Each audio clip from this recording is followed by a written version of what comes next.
Раз, два, три.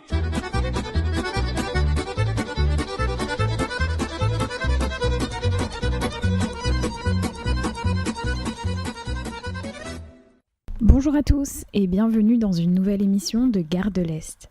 Malgré quelques noms connus, le cinéma russe contemporain demeure encore absent des toiles occidentales. Alors que cette industrie a connu de profondes mutations au cours des décennies précédentes, les études exhaustives qui y sont consacrées sont quasi inexistantes. Pourtant, le cinéma russe est un sujet d'actualité, comme cette année l'a démontré avec l'attribution du César du meilleur film étranger à Faute d'amour d'Andrei Zvyagintsev, les débats houleux suscités en Russie par la sortie du film Mathilda, considéré par certains comme une atteinte aux valeurs orthodoxes, à la patrie et au tsar, ou encore l'arrestation du metteur en scène et réalisateur Kirill Serebrennikov, très critique à l'égard de Vladimir Poutine. Qu'est-ce que le cinéma russe contemporain et quelle liberté pour les réalisateurs ? Aujourd'hui, Gare de l'Est fait l'état des lieux du 7e art en Russie. Pour cela, nous recevons l'historienne, chercheuse et critique de cinéma, Eugénie Zvonkin. Bonjour Eugénie. Bonjour. Vous êtes diplômée de l'Université de Paris 8, où vous avez soutenu votre thèse « Les états de la dissonance dans l'œuvre cinématographique de Kira Muratova ». Depuis 2010, vous avez rédigé de nombreux articles dans les cahiers du cinéma et dans des revues anglaises et russes sur le 7e art. Vous avez dirigé l'ouvrage collectif Cinéma russe contemporain Révolution, avec un R entre parenthèses, sorti en novembre 2017 aux éditions Septentrion. Pour commencer, Eugénie, pourquoi parler de révolution dans le titre de cet ouvrage ? Oui, en fait, c'était voilà, je n'ai pas pu résister au jeu de mots. En fait, c'est parti d'un constat, puisque l'ouvrage sort en partie, en tout cas, d'un colloque qui a été organisé en fait il y a quelques années, qui réunissait beaucoup de chercheurs, enseignants-chercheurs, notamment anglo-saxons, européens, russes et français qui travaillent sur le cinéma russe contemporain.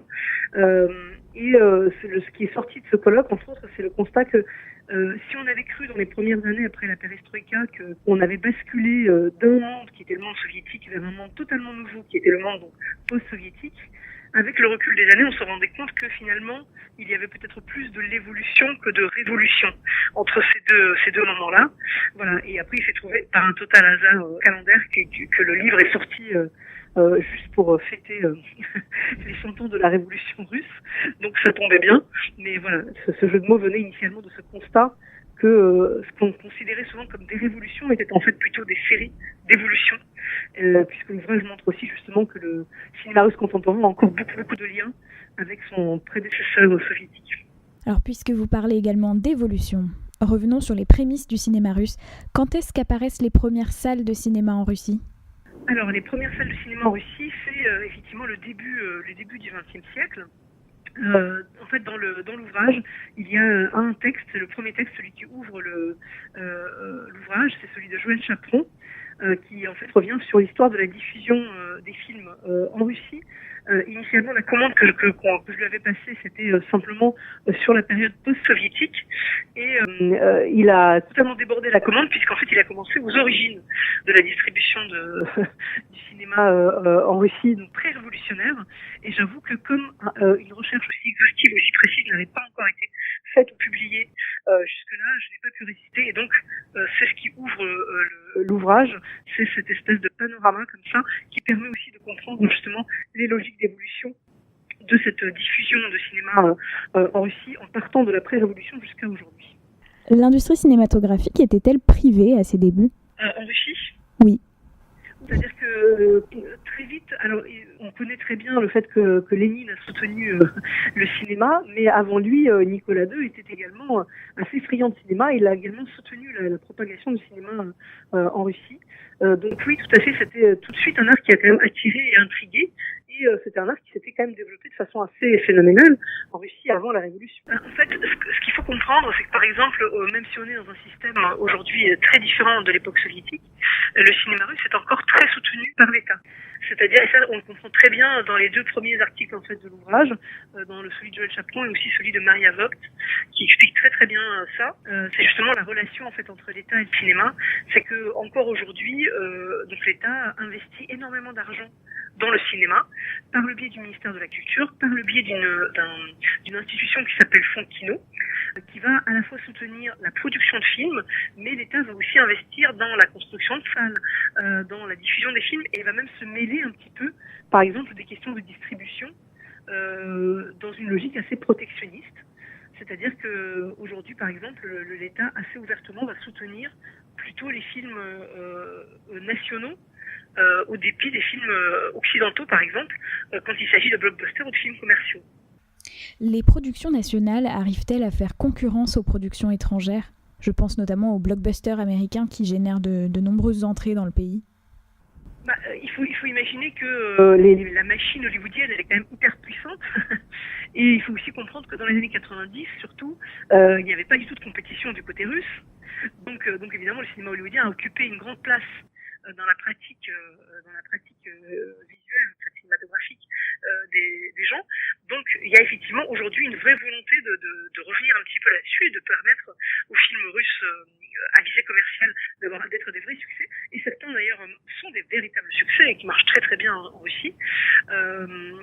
Et donc par exemple, ce qu'on va faire, c'est que, alors ça c'est les petites techniques dont parle justement entre autres Maria Vogt, on va avoir par exemple, s'il y a un blockbuster américain et un blockbuster russe qui doivent sortir en même date, le ministère de la Culture peut se mêler de la situation en demandant gentiment, mais fermement, au distributeur du film américain de repousser un peu sa sortie, pour ne pas empêcher le film russe de prendre tout son envol.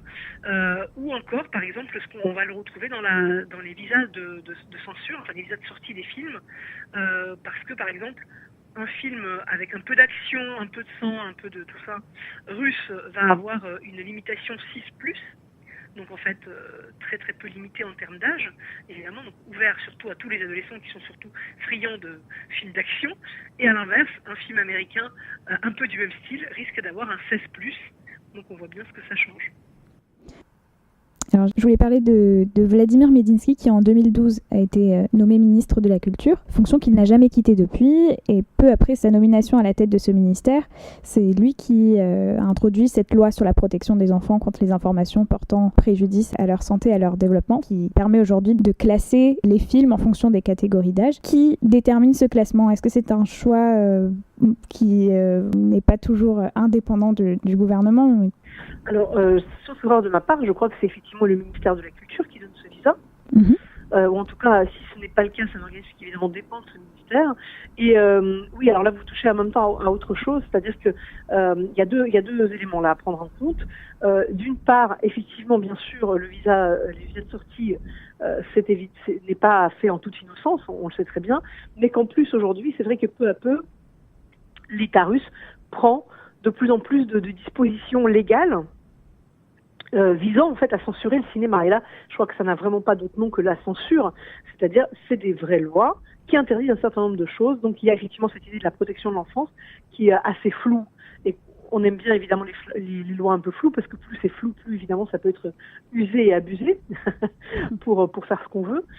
Mais il y a bien sûr aussi ces réglementations qui ont été adoptées les dernières années. L'interdiction d'entendre, enfin de faire entendre dans un film des propos grossiers, le mat, que je pense que vous connaissez très bien. Oui. Personne connaissant la culture russe connaît le mat, c'est cette série de mots grossiers comme ça, très grossiers, mais que donc on n'a plus le droit d'entendre au cinéma, donc ce qui fait que un film où il y a ça ne peut pas sortir en salle en Russie, et évidemment aussi la loi contre la promotion de l'homosexualité. Alors, j'aimerais revenir un petit peu sur l'évolution du cinéma. C'est donc une industrie qui a connu un certain nombre de changements et de bouleversements. Y a-t-il eu une apogée du cinéma russe en termes de nombre d'entrées, de recettes générées par ces entrées ? Alors, je pense que si on doit parler d'apogée en termes de recettes, ce serait plutôt les années 2010, c'est-à-dire qu'en fait, on n'en est pas si loin. Des années 2010, c'est plutôt une très bonne période pour le cinéma russe d'un point de vue commercial. Après, si on veut parler d'apogée un peu différemment, c'est-à-dire en fait l'émergence de nouveaux talents, ce serait plutôt les années 2000, puisque c'est vraiment dans les années 2000 où il y a eu on a pu respirer après les années 90 qui ont été extrêmement difficiles et brutales pour l'industrie du cinéma, qui était sous-financée, les salles étaient plus ou moins en état de destruction, enfin, voilà, c'était très très compliqué. Il y a eu un vrai renouveau Et il y a eu une émergence de plusieurs générations, de plusieurs cinéastes très importants. On pourrait très rapidement citer bien sûr Zveglitsev, que tout le monde connaît en France, mais aussi des noms un peu moins connus comme Boris Chlebnikov, comme Alexei Totogrevski et d'autres, dont les films ont été dans des festivals internationaux, ont attiré l'attention du public et de la critique internationale. Donc il y a eu comme ça un vrai mouvement, je dirais, du cinéma d'auteur, et qui à ce moment-là était de façon très intelligente soutenu par l'État russe, qui à l'époque considérait qu'il fallait que le cinéma russe fasse à la fois des films commerciaux, mais aussi des films d'auteur et qui marchent au niveau international, qui soient reconnus au niveau international. Malheureusement, cette tendance-là s'est un petit peu éteinte, justement dans les années 2010, et en particulier avec l'arrivée de Medinski au pouvoir. Et maintenant, voilà, l'État mise plus sur le cinéma commercial, sur le cinéma idéologiquement qui les intéresse, qui va aller promouvoir des idées qui les intéressent, plutôt que le cinéma d'auteur. Alors justement, qu'est-ce qui caractérise le cinéma populaire russe aujourd'hui ? Là, c'est une question compliquée. Non, c'est compliqué parce qu'en fait, ce cinéma, il est très varié. C'est un peu comme si vous me demandiez qu'est-ce qui caractérise le cinéma français ou hollywoodien commercial. C'est-à-dire qu'il y a de tout, en fait. On a du mal à l'imaginer quand on est en Europe, parce qu'il y a tellement peu de films qui traversent les frontières. Puisqu'il ne faut pas oublier qu'il y a, par exemple, si on prend le cas de la France, il y a entre 3 et 5, mais ça c'est vraiment les années très fastes, longs métrages russes qui arrivent par an sur les écrans français, par exemple. Et il y a plus de 100 longs métrages de fiction réalisés tous les ans en Russie. Donc on voit bien que c'est vraiment le tout petit bout de l'iceberg, ce qu'on voit. Et dans le cinéma commercial, il y a du film d'action, il y a du film fantastique, il y a de la comédie, il y a aussi des biopics, dont aussi on est très friand aujourd'hui en Russie. Et en particulier le Fontino est très friand. Voilà, donc c'est vraiment un cinéma qui est extrêmement varié et dynamique, en fait, aussi, qui invente des formes qui sont pour certaines empruntées au cinéma occidental et pour d'autres pas du tout, des vraies formes, on va dire, personnelles, ou en tout cas des vraies formes induites par la culture russe. Est-ce que le financement par l'État des plus grandes productions du box-office russe, comme ça a été le cas avec Stalingrad de Fyodor Bondarchuk ou Legenda 17 de Nikolai Lebediev, sortis tous deux en 2013, se justifie par le fait qu'ils véhiculent l'idéologie conservatrice du pouvoir ? Alors, oui, en tout cas, ça se justifie par le fait que c'est des choses qui intéressent en ce moment, effectivement, le ministère de la Culture et le Fonds Kino, qui est quand même donc une structure qui reçoit de l'argent du ministère de la Culture pour le distribuer. Donc, c'est pas du tout une entité indépendante comme le serait par exemple le CNC en France. Alors, d'abord sur Légende de numéro 17. Alors, c'est effectivement l'histoire d'un hockeyeur russe. Voilà. Et ça, c'est quelque chose d'assez marrant, je trouve, c'est qu'on voit ces dernières années un vrai retour du biopic. Justement, je l'ai mentionné rapidement dans une réponse précédente. C'est que, par exemple, en fait, tous les ans, le Fonds Kino, en fait, va financer des films de différentes manières. Donc, il y a deux manières dont le Fonds Kino peut financer un film aujourd'hui. Enfin, plusieurs manières, mais dont ces deux-là. Il peut donc donner de l'argent sur un projet que vous avez spontanément déposé, mais tous les ans aussi, le Fonds Kino va faire des compétitions ou des concours de scénarios sur des thématiques données.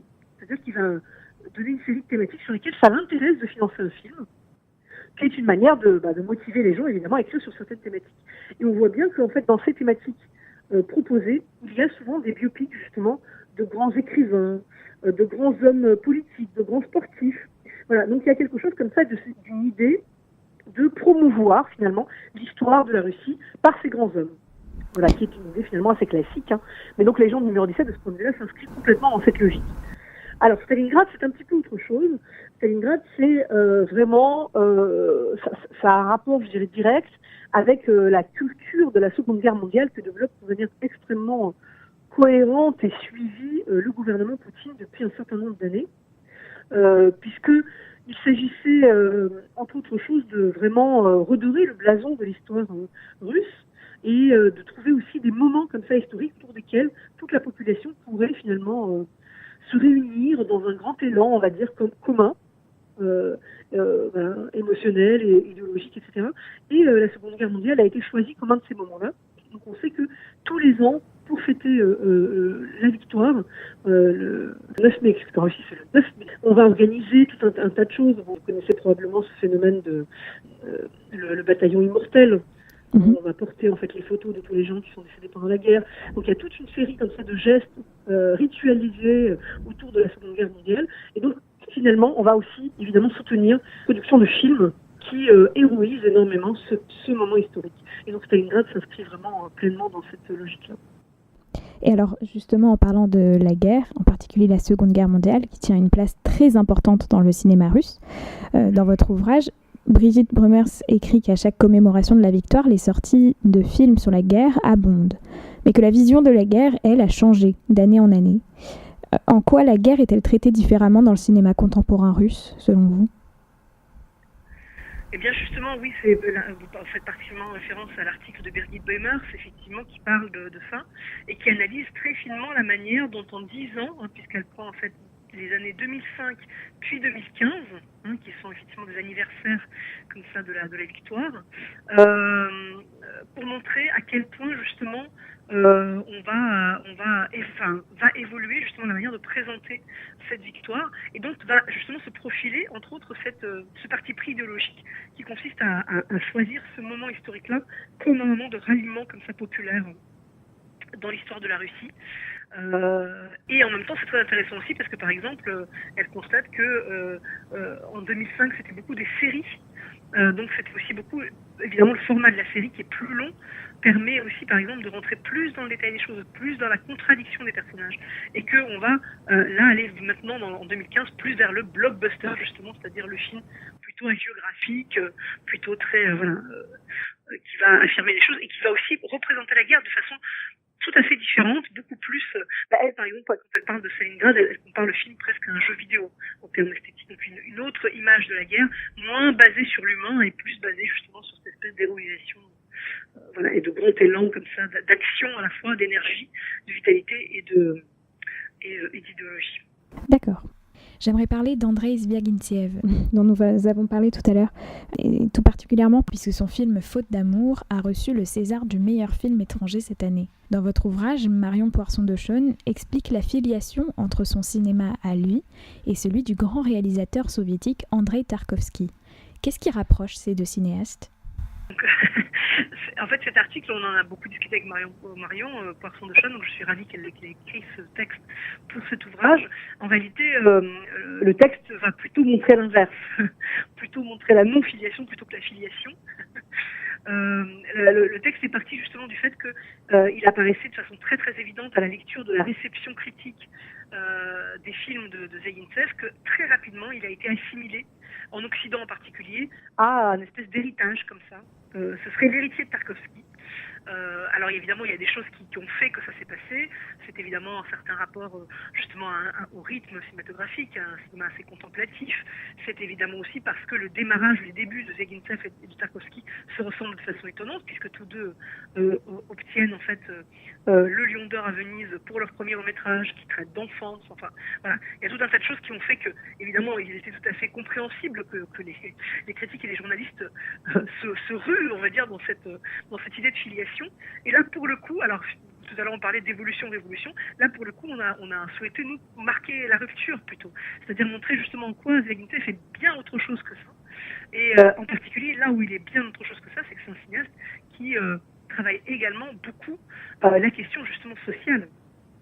Et la question sociale contemporaine dans ces derniers films. Voilà. Chez Tarkovsky, c'est évidemment présent aussi sur une modalité bien plus mineure. Il y a bien sûr des réflexions aussi sur la société dans laquelle il vit, mais je pense qu'il y a surtout beaucoup moins de préoccupations sociales et beaucoup plus de préoccupations spirituelles, je dirais, chez Tarkovsky. Là où vraiment, chez Zvyagintsev, plus son œuvre évolue, plus on va quand même vers quelque chose qui se pose très très frontalement comme un travail sur l'humain et sur l'humain face au social, face à la société et du coup l'humain aussi face à un choix moral dans lequel en général il ne fait pas le bon choix, ce qui n'est pas du tout le cas, je dirais, du cinéma de Tarkovsky. Et Marion Poisson de Chaune affirme également qu'à mesure que Zvyagintsev sort des films, la critique envers l'État se veut de moins en moins déguisée. Pensez-vous que le film primé cette année répond à cette théorie ? Oui, je pense qu'en tout cas elle a raison, puisqu'on voit bien que autant Retour était un film quand même extrêmement métaphorique, qu'on ne pouvait pas vraiment placer dans une époque précise de la Russie.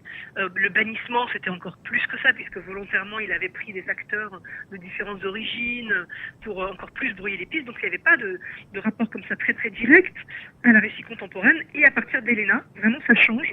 Et donc, elle, je crois que quand elle écrit son texte, c'est avant de voir Faute d'amour. Donc, elle parle de Helena et de Léviathan, qui sont des films, effectivement, qui parlent frontalement de la Russie contemporaine. Et le Léviathan, c'est vraiment une attaque, on va dire en bonne et due forme, contre le système de la Russie contemporaine, le système de corruption, de collusion entre l'État et l'Église, etc., etc.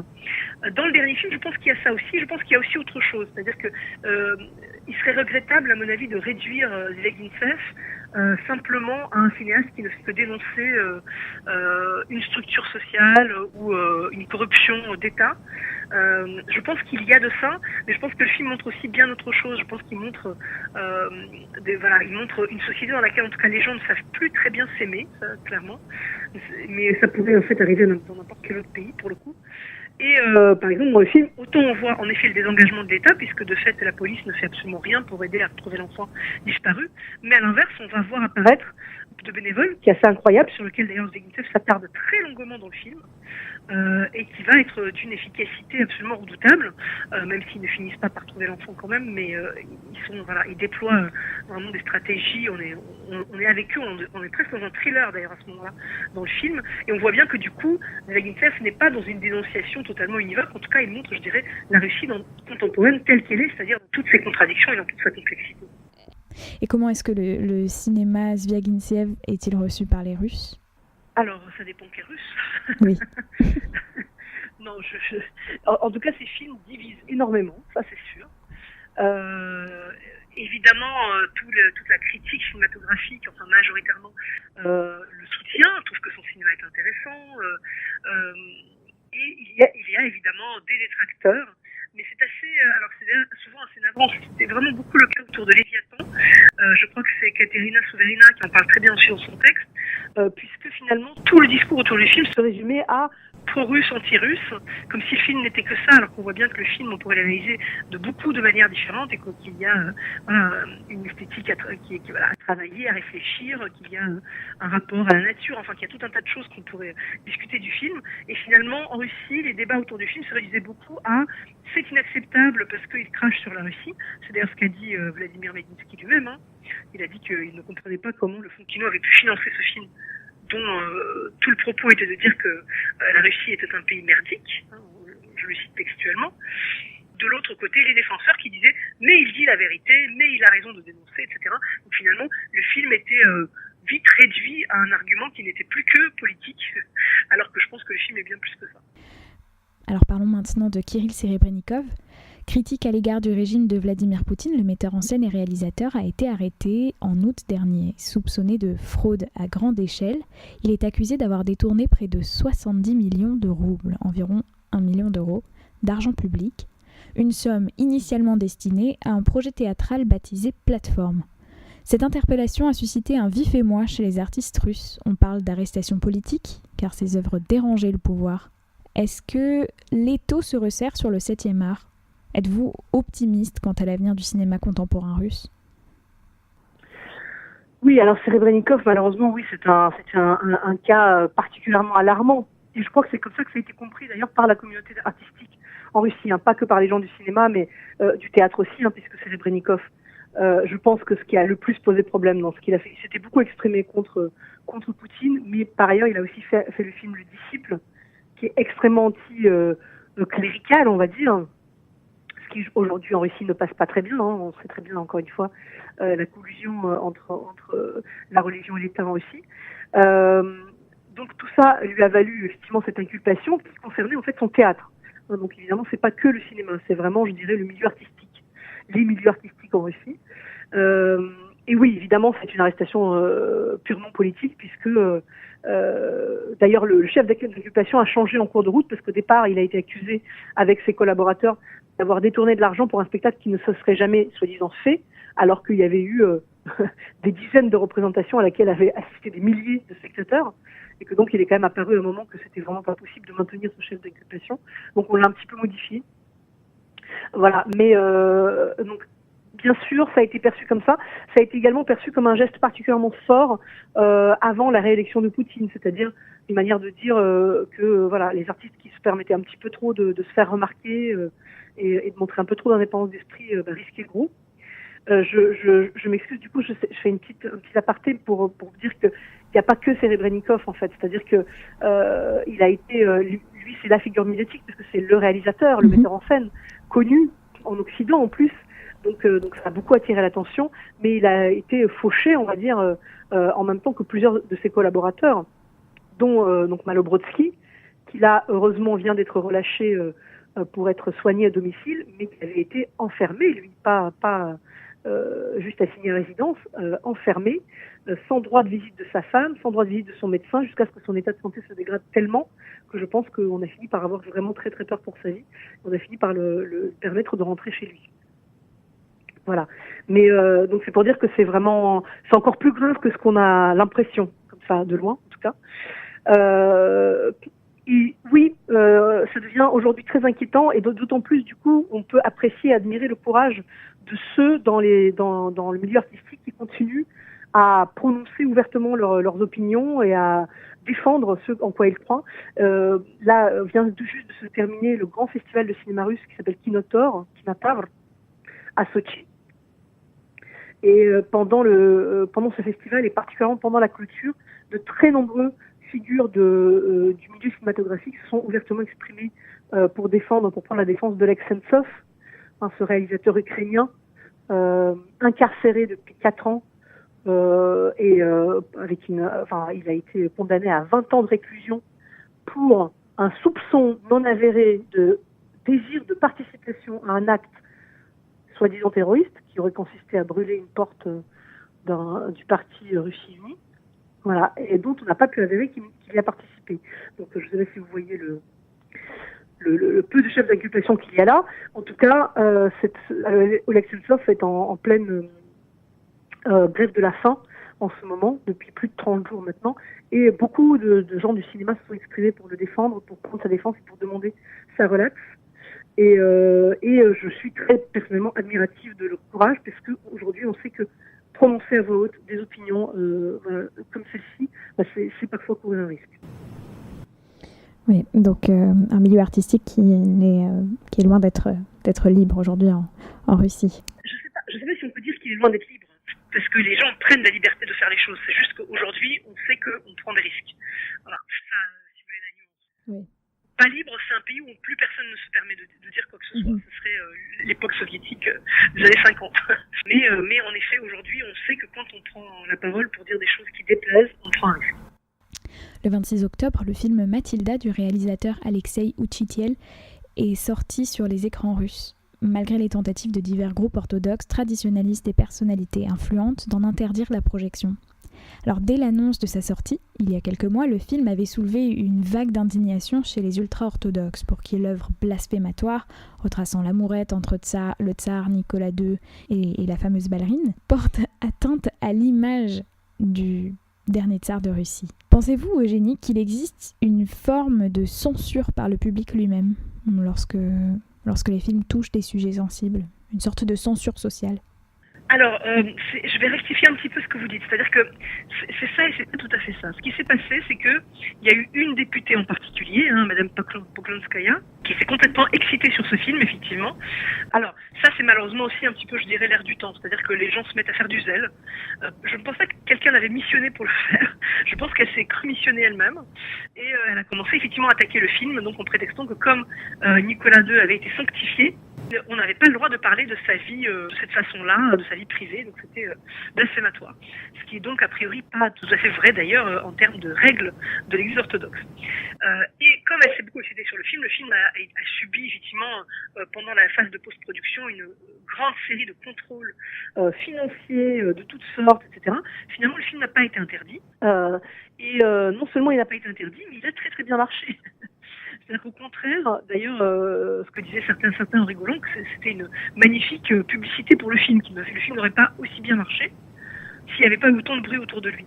Donc je dirais pas là qu'il y a une censure du public, c'est-à-dire que je pense que c'est vraiment une petite frange de la population, peut-être effectivement avec ces comme ça des grands excités ultra-orthodoxes qui pouvaient soutenir Madame Poklonskaya, mais en l'occurrence, le film il n'a pas du tout tant divisé que ça. c'est vraiment qu'il y a eu quelqu'un qui s'est vraiment acharné sur le film et qui était en position de pouvoir, puisque c'était quand même une députée, donc elle a pu le faire. Après, par moment, c'est vrai que sur certains films, tout d'un coup, il y a des mouvements comme ça, très liés effectivement à une espèce de néo-pudibonderie, on pourrait dire ça. Le film auquel je pense, c'est le film 14 ans, premier amour, Четырнадцать plus, de Zaïtsev, qui aussi a eu quelques petits problèmes avant de sortir, puis finalement il est sorti sans aucun problème, mais parce que comme dans le film c'était une histoire d'amour entre deux ados de 14 ans, tout d'un coup, avant que le film ne sorte, les gens qui n'avaient pas vu ont commencé à protester en disant que le film devait être interdit parce qu'il faisait la promotion de la perversion chez les jeunes et donc les inciter à passer à avoir des rapports sexuels, etc. Donc ça peut par moments comme ça émerger, mais je dirais qu'aujourd'hui c'est loin d'être quelque chose de très répandu. On n'est pas encore au code Hays aux États-Unis. Et est-ce que c'est développé une autocensure de la part des réalisateurs, avec certains sujets qui ne seraient plus traités, ou moins par rapport à d'autres, car moins de recettes derrière, à cause d'un désintérêt du public, ou plus de risques si c'est à l'encontre de la ligne politique du gouvernement? Alors, je dirais que oui et non. C'est-à-dire que oui, je pense surtout dans les projets commerciaux, parce qu'évidemment, si vous faites un projet commercial extrêmement soutenu financièrement, vous faites attention à ce que vous faites, parce que vous n'avez pas très envie que votre film ait des problèmes. Mais ça, je pense que c'est vrai en fait dans l'ensemble des cinématographies mondiales. Souvent, enfin, la plupart du temps, les films, les grands films commerciaux sont beaucoup plus politiquement corrects, osent beaucoup moins de choses, que les autres, que les petits films, les films d'auteur. Je dirais que la grande autocensure à laquelle sont maintenant soumis tous les réalisateurs, c'est vraiment particulièrement l'utilisation des mots grossiers. Parce que la réalité, c'est qu'aujourd'hui, quand on sort en Russie, qu'on marche dans la rue, c'est ce qu'on entend, c'est le mat. Mais plus dans les films, parce que là, pour le coup, aujourd'hui, vous faites un film comme ça, vous savez d'entrée de jeu qu'il va pas sortir. Donc c'est pas possible, en effet. Vous n'allez pas faire ça pour vous rebeller. Il y a eu un film comme ça, c'était Le Combinat Espoir de Natalia Meshchinova, qui avait été filmé avant que la loi passe, et devait sortir après. Et donc finalement le film n'est jamais sorti parce qu'elle a refusé de refaire sa bande son, contrairement à d'autres réalisateurs. Donc ça peut se comprendre, mais personne évidemment ne va se saboter volontairement et faire un film avec une bande son qui n'est pas sortable d'entrée de jeu. Donc ça, je dirais que oui, il y a un peu d'autocensure là-dedans. Après, il y a encore aujourd'hui des films, par exemple, il y a des films qui se font sur des homosexuels, mais qui savent très bien du coup que ce film-là ne sera pas distribué en Russie. Donc dans ce cas-là, ce film va espérer aller être montré ailleurs, en Occident par exemple. Voilà. Mais il n'y a pas forcément d'autocensure de ce point de vue-là. Et il faut aussi comprendre qu'effectivement, on n'est pas derrière le rideau de fer comme à une époque. Donc aujourd'hui, on fait aussi des films avec l'étranger et pour l'étranger, en sachant aussi que le reste du monde est aussi potentiellement une plateforme où on pourra montrer les films. Donc par exemple, Faute d'amour, c'est un film financé sans aucun soutien d'État russe. Voilà. Donc évidemment là, Zvegintsev n'a pas besoin d'autocensure puisque il n'a pas besoin de financement russe. Puisque avec ça, vu qu'il est extrêmement connu, il a évidemment pu trouver des financements à l'Occident. D'accord, eh bien merci beaucoup Eugénie de nous avoir éclairé sur ce qu'est le cinéma contemporain russe et d'avoir apporté votre regard d'experte sur ce qui se passe en ce moment en Russie. Je rappelle que votre ouvrage collectif Cinéma russe contemporain Révolution, sorti en novembre 2017, est disponible aux éditions Septentrion. Pour nos auditeurs, vous pouvez retrouver cette émission en podcast sur www.gardelest.org ou bien sur notre plateforme SoundCloud. À très bientôt pour de nouveaux arrêts Gare de l'Est.